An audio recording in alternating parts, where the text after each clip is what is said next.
Ooh, is the video game crash of 2024 real?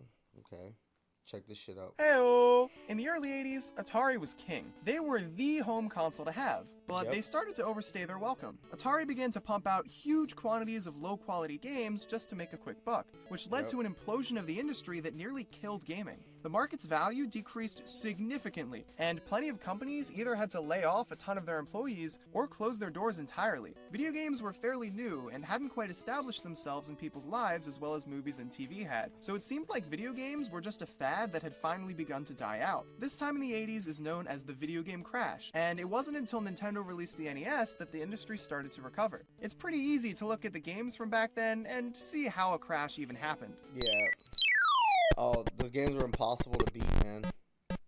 Like, it was just pure luck if you figured out how to get to the next stage of What the hell even is that? Some of Yeah. those games looked like a game developer just pooped on the screen and called it quits. Some games had weird gameplay that made absolutely no sense. Plenty had both. Nonsensical. It's also pretty easy to compare the failures of today's video game industry to the failures that caused the video game crash in the 80s. But is there really a chance of a video game crash happening today? Are we already in one? What would a video game crash even think look so. like nowadays? In order to answer these questions, we need to take a good look at the industry. But boy, is that painful to do.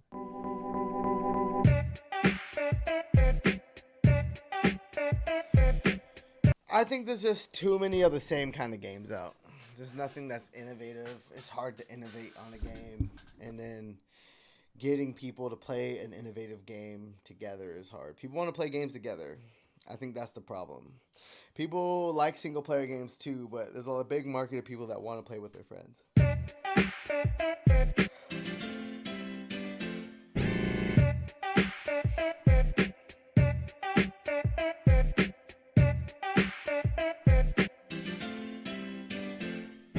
The AAA video game industry is not doing so well right now. No, Its not at all. highs are so extremely high. Games that are truly life-changing and golden examples of what the medium is capable of. Its lows, though, are pretty bad. Games that make watching paint dry seem more entertaining. When I think of the big issues with the video game industry nowadays, I immediately start to think of the biggest companies there are. AAA publishers have either been getting too comfortable and putting out the same thing every time, putting out Pretty much. almost no games at all, or mindlessly chasing trends that gamers quickly become sick Yeah. of. Maybe even all of the above. Lots of games release buggy and unfinished, only to be finished over the next few months via free updates or DLC. Plenty of games either don't have any meaningful content at all, or replace it with microtransactions. Plenty of See, the whole PS5 not getting a lot of games. I don't understand why people still buy consoles, to be honest.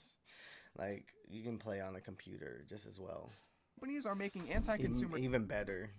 Like, decisions like That's always all I online do. requirements and forced account logins. The worst mistakes of the video game industry seem to mirror those that Atari made that set the video game crash into motion. A great example of a company that's made the same mistakes as Atari is Ubisoft. Their Oh, stock yeah. price recently dropped to the lowest we all know price about in 10 Ubisoft. years. Their most recent release, Star Wars Outlaws, had a buggy launch and poor sales, and Yeah. now Assassin's Not Creed good. Shadows, their biggest release of the year, has been delayed to February of 2025 and caught up in controversy. There have been rumors of the company going private or even being bought out by Tencent entirely. How did Ubisoft even get to this Tencent point, though? buying They used to Ubisoft? pump That's out crazy. insanely good games back in the Xbox 360 and PS3 generation. But now, people instantly associate Ubisoft with mediocre and boring games. Ubisoft lost their creativity, and instead of pushing for new and creative experiences, they've simply been chasing trends and mindlessly pumping out games attempting to capture the same magic that their previous releases had. Ubisoft has milked Assassin's Creed to death. Ubisoft they have. tried to chase the live service hype with games like Hyperscape and Roller Champions, but those games simply don't have the same level of quality as the games that they drew inspiration from. Yeah. In making this video, I They're just not as polished as other games that are fucking popular, especially for battle royales. They're just not as polished. Ubisoft doesn't know how to make a game. Let's see, like play well. They forgot how to do it. I don't know what it is, but they forgot how to make a game play well, feel good to play, and fun. Like that's the problem. actually discovered that Ubisoft Quartz exists, which is a system where players can earn in-game cosmetics that are NFTs and sell them for cryptocurrency. I So think dumb. the fact that I didn't even know it existed says a lot. didn't Ubisoft know has that become existed known either. for their usual open world formula where the game is simply just a big checklist. When Assassin's Creed went open world with Odyssey and I hate games like that where you just have to go from objective to objective. I mean, Like, at least make it to where you can play with other people if you're gonna do that. You know what I mean? Valhalla, the games were heavily bloated with unnecessary quests that were Like, go here, fight these people. Go here, fight these people. Go here. That's like the last Kingdom Hearts game that came out. Felt like it was like, go here, fight through a bunch of mobs on the path to the next fucking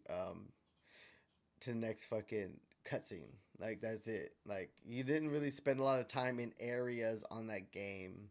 It was like it felt like you were like kind of on a fixed path, and you had to go fight enemies through that path in order to like get to the next fucking cutscene. It was boring. I thought that I didn't even finish Kingdom Hearts 4 because it was just so boring.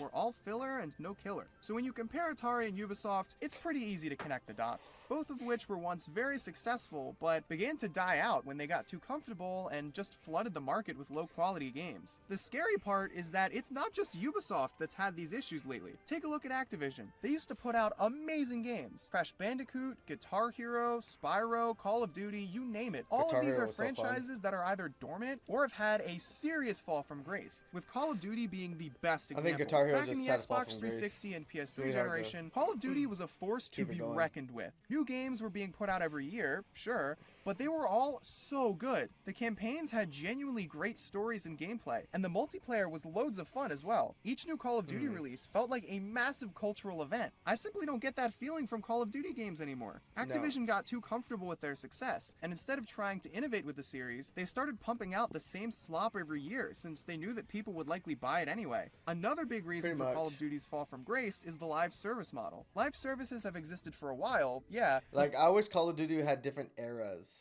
of war, you know, and from different like countries. Like, that'd be nice. You know what I mean? Like, they exploded in popularity eras after the in wild history in success of different Fortnite. countries. Everybody and their mother was trying to make a live service game, which led to a seriously oversaturated market. Activision has clearly stopped prioritizing their campaigns and regular multiplayer modes in favor of Warzone, a live service spin-off. Modern Warfare 3 was only supposed to be a DLC pack for Modern Warfare 2, but Activision wanted a new release that year so they could push Warzone, push microtransactions, and milk the franchise. So they pumped out what was debatably the worst Call of Duty campaign yet. Of course, it's better than Black Ops 4, where Activision didn't even bother with a campaign, and they only gave us a multiplayer mode and still charged full price. That Yeah. kind of attitude is yeah. That's why I didn't get that shit. all too common in the video game industry I was like, buy it, buy it, buy it. I'm like, no, I'm not buying that garbage, bro. nowadays. Plenty of companies are pumping out live service games because executives saw the success of Fortnite and are completely deaf to what the players actually want. This has led to massive flops like Suicide Squad And I think games need to have captivating stories. You know what I'm saying? Be the hero. You know what I mean? Like, something that makes you feel compelled to playing the campaign and like beating the game.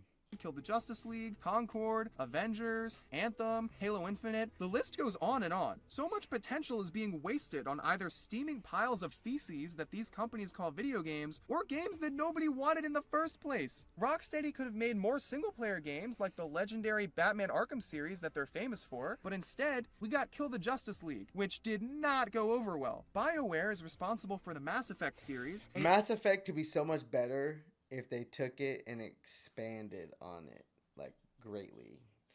Like, the IP is amazing. They have everything there to make it just a massive fucking game again. With, like, Unreal Engine 5. And then make it to where it's, like, actual legit space exploration. Like, or make it multiplayer, like, with your friends up to, like, 2, maybe even 4 players. Who knows? Like, they can make it a fun game. For sure. A legendary single-player franchise. But instead of making another great single-player game, they made Anthem, which completely flopped. We got Apex Legends instead of a new Titanfall game. Yeah. Apex made a lot of money, though, so it was kind of worth it. But Titanfall 3 would be nice to get. Like, I like Titanfall. Keep going. These flops have all led to layoffs or entire studio closures, and that sucks. Once again, so much potential People losing their jobs is not fun. is being wasted. Global economic conditions are certainly at play here, don't get me wrong, but there's definitely more to the layoffs than that. Over the last handful of years, thousands upon thousands of people have been I think there was just a video game bubble and it's bursting right now. I think that's what it is. Like, all these projects were, like, started during COVID. A lot of them were. And, like, a lot of them were just getting released today. You know, they're projecting for the future. They thought gaming was going to stay high through COVID and afterwards. And then they realized that was bad prediction. A really bad one. Been laid off in the gaming industry. So much talent has been let go, making it damn near impossible to get a job in the video game industry nowadays. These are real people with real lives, and they've all had to deal with massive hardships, all because of the poor decisions that their bosses made. That's not fair at all. Now, of course, not every single video game studio that's laid off employees in the last handful of years has done so because of a live service game. Game development costs have been soaring, and games take much longer to develop now than they used to. We live in a time when game development and the necessary tools are more accessible than ever, but sadly, it's still incredibly expensive and time-consuming. Well, you gotta pay employees to make these games, you know what I'm saying? And it takes time. And I think for AAA games, like they have, this is the date, and so there's no like real rush, you know? We gotta have these times by this time, this time, this time, this time. You know, it's corporatized. And so that's the problem. I feel like if you get a small indie studio, like they can punch out a game that's like a AAA fucking game. You know, like Helldivers, for example, you know, or Power World. It's like they're AAA, they compete with AAA games and AAA studios, and like they're pumped out by small groups of developing teams. Same with No Man's Sky, you know what I'm saying?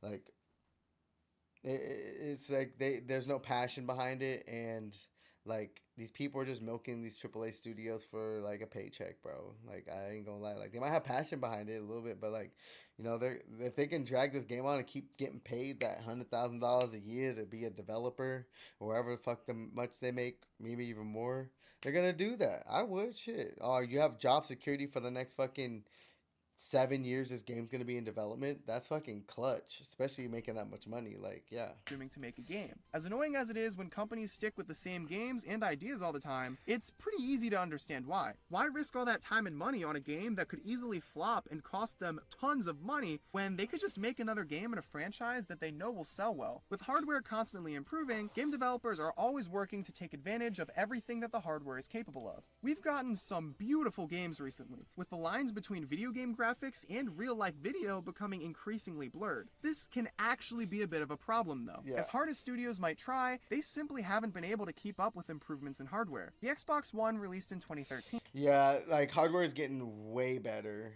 and people expect way more now from video game graphics. And I hate to say it, but I think gameplay mechanics matter more, but video game graphics matter, I think, 10 times more to people, to consumer, because people got these expensive gaming PCs or the newest, latest console, and if the games that they got for the next generation look like the last generation console graphics, like they're just gonna be let down and be disappointed. They're gonna be like, what? I paid $70-$60 for this game, or the $120 premium edition of the game, early access, to have a game that looked like it came out on PS fucking 4 or PS3. You know what I'm saying? Like, people don't want to do that. You know what I mean? Like, they didn't get all that. They didn't spend all their money on their gaming setups to do that.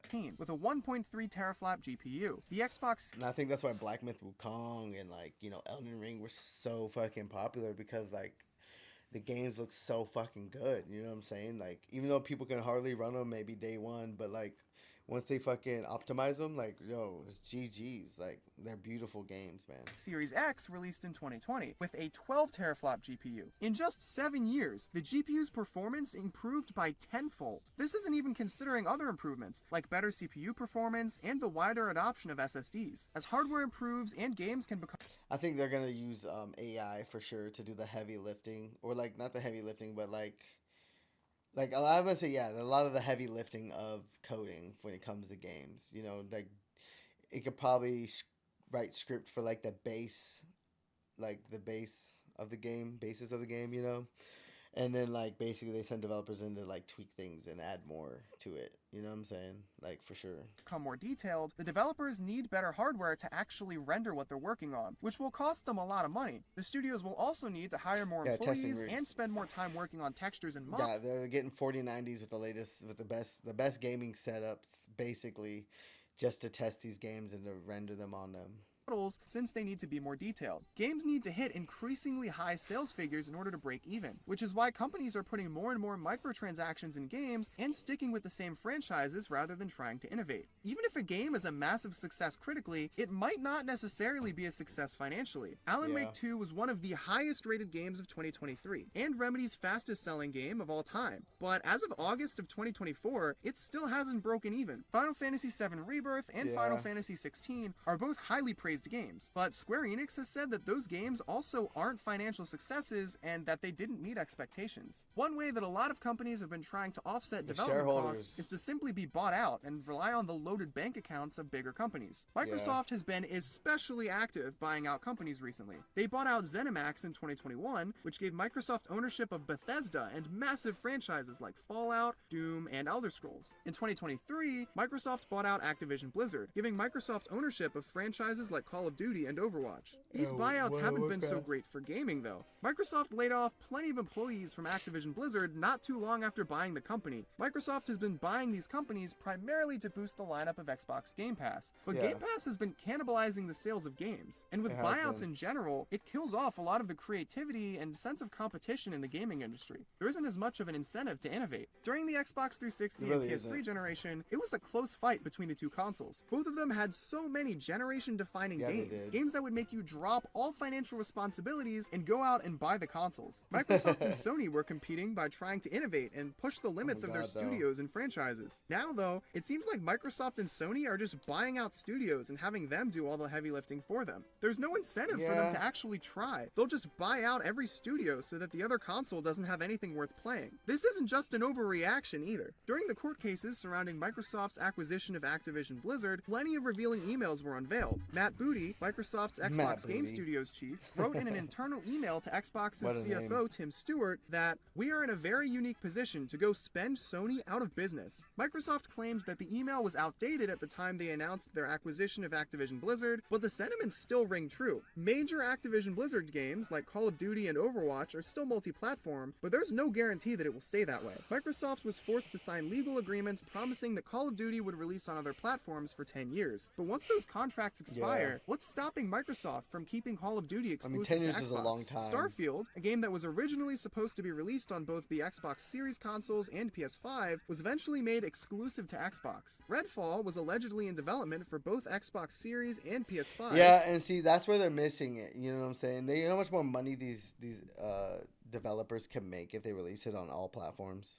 Like, that just needs, the whole exclusivity thing needs to just end. Like, if they want to make money, they need to release them on all platforms. That's just how it goes. I don't understand why they're doing that. Like, they think that everybody's gonna go buy a fucking Xbox to play fucking Starfield. No, like, you might get PC gamers and Xbox players who already have it, but people who already spent a lot of money on a PS4, PS5. You know what I'm saying? Like, they're not gonna go out and buy a fucking Xbox just to play one fucking video game that they really want to play. Fuck no. But the PS5 especially when the game's not even performing well, or it's like fucking playing like ass. Like, no, like, it's not worth it to them. Version was scrapped when Microsoft bought out ZeniMax. Sony, while they haven't been spending as much as Microsoft, has been cutting deals with publishers to keep their games exclusive to PlayStation. Although some of these games are only exclusive for a limited time, it's still a massive pain in the rear. Rather than putting out their own big first-party PS5 exclusive games, Sony just cuts Square Enix a check to make their newest Final Fantasy games exclusive to PS5. The PS5 has no games right now, but instead of giving more resources to their first-party development teams, they're just spending it on exclusivity deals? Really? That's not worth it at all. It's hurting both of them. It's hurting Sony because they simply don't have enough first-party games, and it's hurting Square Enix because their games aren't selling as well since not as many people are able to play them. Microsoft has been having a drought of exclusives too. I may have just complained about the games that Microsoft made exclusive to Xbox, but Microsoft is also putting plenty of games out on PS5. Hi-Fi Rush and Sea of Thieves, some of the best games on Xbox, games that would actually convince me to buy an Xbox, have been put on PS5. Indiana Jones and the Great... Sea of Thieves is... Oh, fuck. Sea of Thieves is fucking legit, though. It's fucking lit. I love Sea of Thieves. I might start playing that again. It's been a while since I played it, but I've just been taking a break from gaming lately.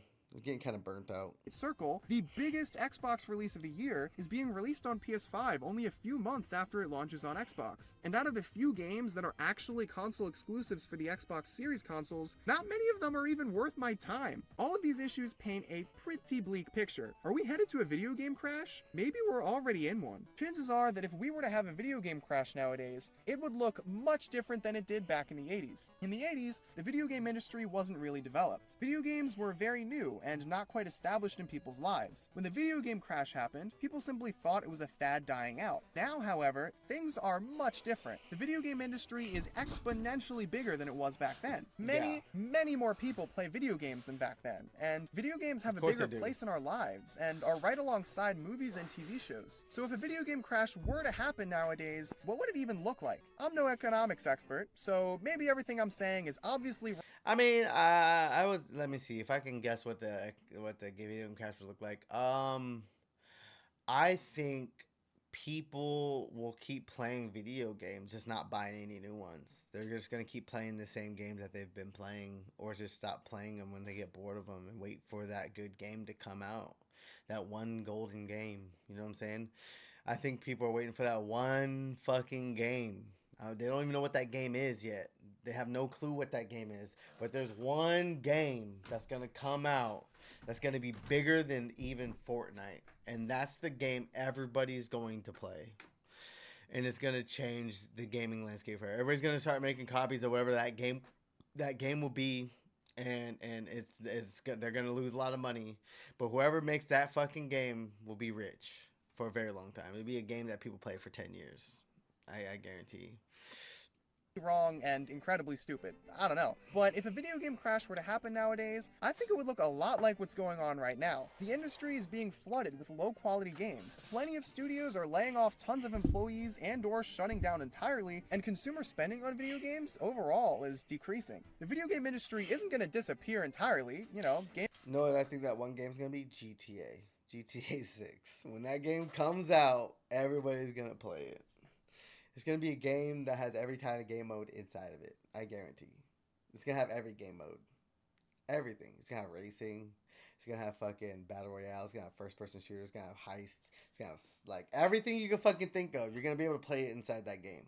I guarantee. GTA 5 was kind of already like that. But I feel like it's going to be a lot better, especially for game mechanics. I think they're going to polish the fuck out of that shit and release it, like, it's going to be fucking good. I have a feeling. Gaming is too integrated into our lives at this point, but it certainly is not what it used to be. Of course, things could always be worse, so I'm not saying that we're living in this doomsday scenario or anything. I'm not saying that every game to come out nowadays is garbage either. There's definitely an argument to be made that there are more good games being released than bad ones, and quite frankly, I agree with that. Sure, the games that do fail. I also think the gaming ecosystem is aging too, like the player base.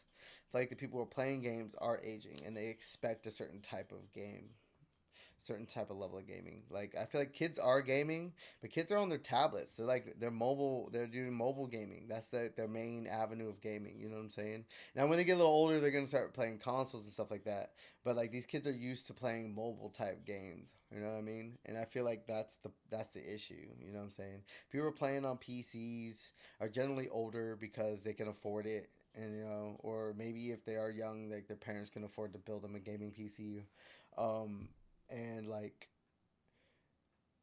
if people are playing on console, you know what I'm saying, like they're gonna be stuck with the games they get on console. That's just it. I just feel like I feel like the age group of people playing video games is getting older, and it's just harder to satisfy those motherfuckers. You know what I'm saying? I'll draw a lot of attention to them, and the consequences of like the younger generation just be watching streamers play video games.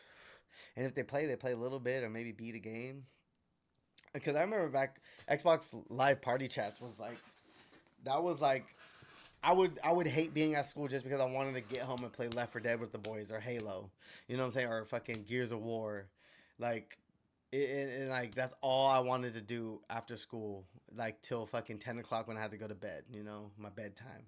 But that was life right there. Or play Guitar Hero, you know what I'm saying? Play versus your homie like through Xbox Live, you know what I'm saying? Like that was the shit, man. That was the great time for gaming.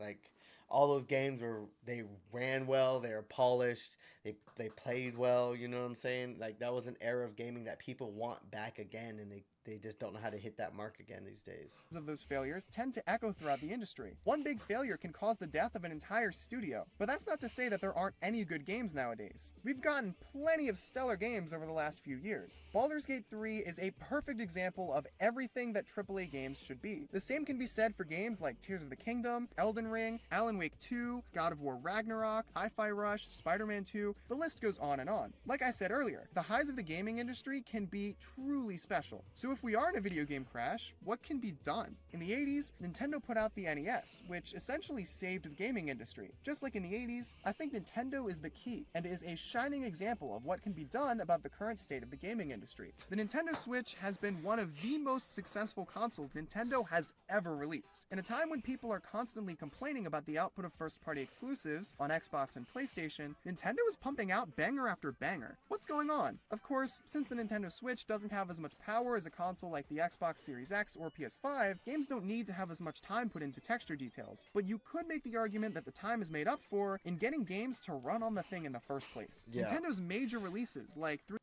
I think Nintendo needs to upgrade their hardware severely. Like, they need to just full send it. I ain't gonna lie.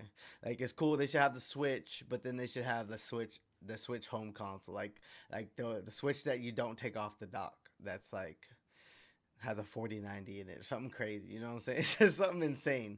Because like I think that's what's holding back Nintendo. Obviously, they make games geared for the younger generation, and adults still play them. But I feel like that's what's holding back the console from getting good titles to come to it too. 3D Mario games and 3D Zelda games do take a while. It took 6 Like, nobody wants to optimize their games for a fucking Switch, man. Even though some do, like, nobody wants to do it. years for Tears of the Kingdom to come out. And as of October of 2024, we still haven't gotten a brand new, full-fledged 3D Mario release, making it almost... Like, people want to see these games in their full glory. You know what I'm saying? That's it. They don't want to see it in fucking 720p, bro. Or 1080p. They want to see it in its full glory, 4K, 60 frames per second. They want that. That's what 7 people years want. since the last game. Metroid Prime 4 Beyond was announced at E3 2017, and we won't be getting it until 2025. This doesn't mean that Nintendo doesn't release anything in between massive releases like that, though. Nintendo has released Metroid Prime Remastered, and even a brand new 2D Metroid game. That shit looks ugly as fuck. I am not gonna lie to you. Like, why did they do that to her suit? Like, what the fuck To is keep that? fans occupied. Nintendo has released plenty of different Mario games, whether they're re-releases like I hate the. You know how many times I've beaten Super Mario 64?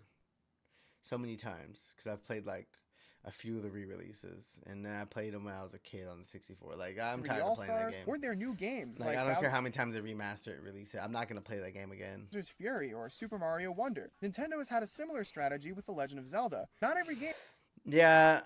has to be a Okay. crazy huge blockbuster that will sell 20 million Tears of the Kingdom was amazing though, and Breath of the Wild. Those that I don't care what anybody says. Those are amazing games.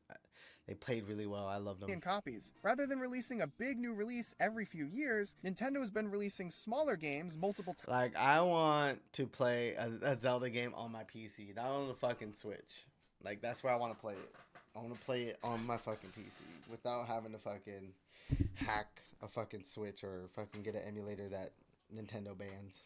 Times a year, as well as their big releases every few years. Their smaller releases won't sell as well as their bigger games, of course, but they'll still sell well enough, and they'll keep fans held over until the biggest new games release. Plus, Yeah. since Nintendo can release smaller games more often, the combined profit they're getting from those smaller games will amount to those big games. This is a Yeah. strategy that I think Sony, Microsoft, and the rest of the industry for that I think they need to stop trying. Yeah, I mean, he has a good point there. So, like, I really do think that maybe, like, they should stop trying to do that one hit or quitter, you know what I'm saying? That AAA masterpiece, big bombshell drop, you know what I'm saying?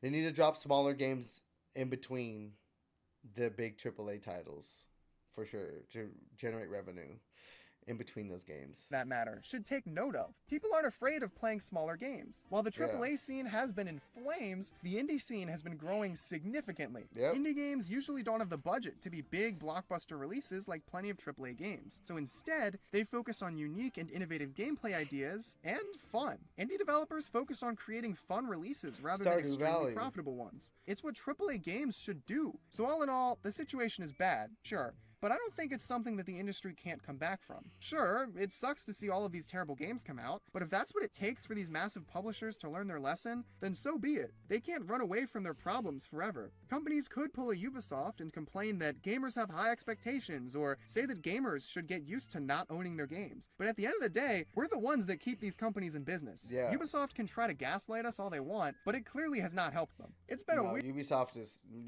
going down in flames. That's it. They're gonna close their doors soon. I call it. Weird handful of years in gaming. Next few years, they're gonna have to close their doors or like downsize to like one studio. And I'm sure that the next they're gonna turn it into Sega. I'm telling you. Handful will only be weirder. But I believe that things will work out. Publishers can put out as many Concords or kill the Justice Leagues that they want. I just won't buy them. For every Concord, there are plenty of Astrobots. With so many games out there, there will always be something fun to play. I've been wanting to play a simple indie game. And in due time, I believe that the industry as a whole will take note. We just need to give it some time. Yeah, that's a good one. I'm gonna subscribe to him. It's a good video.